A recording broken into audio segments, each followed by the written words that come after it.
Bonjour, donc maintenant que nous avons créé un cours, nous nous retrouvons donc sur une structure de ce type qui est relativement vide. C'est un cours thématique qui dispose de 4 sections. Si on veut faire une analogie, on pourrait dire que le cours peut être la séquence, et chaque section peut être la séquence.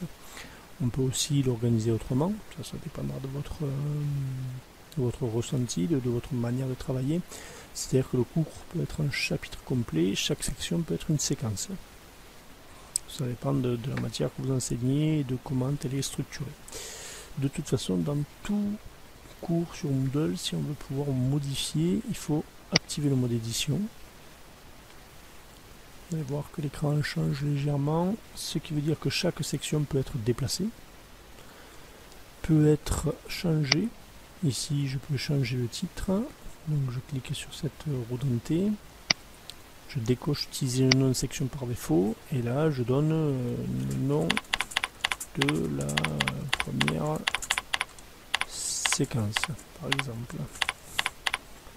Je peux y mettre un résumé si je le veux, je peux restreindre l'accès si je le veux ou pas, et j'enregistre.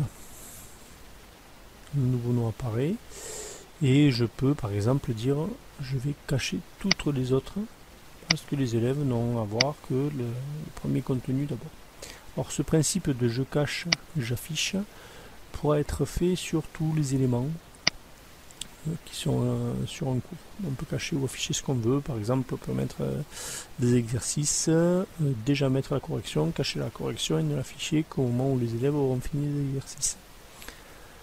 On peut aussi, si on le veut, si par exemple plusieurs sections sont affichées, mettre en surbrillance, ils appellent ça marquer, une des séquences, enfin une des sections. C'est-à-dire qu'ici, j'ai la section qui apparaît avec un fond de couleur pour attirer le regard. Il suffit évidemment que je recoche pour enlever, et on peut supprimer les sections, comme on peut en ajouter si on le désire. Donc ça c'est une première chose. Si jamais on s'aperçoit qu'on a on n'a pas mis les sections dans l'ordre, on peut évidemment les déplacer.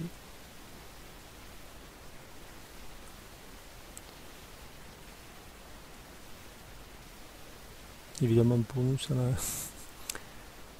ce n'est pas visible dans le sens où il renomme automatiquement la section 2 en section 3 et inversement. Il faudrait que je change. Voilà. Une section que j'ai déjà nommée pour que ce soit compréhensible. Donc voilà, c'est tout pour cette vidéo. C'était pour montrer ce premier principe. Dans les autres vidéos, on va voir ce qu'on peut faire dans ces sections, c'est-à-dire quand on va ajouter une activité ou une ressource. Donc à bientôt dans une autre vidéo.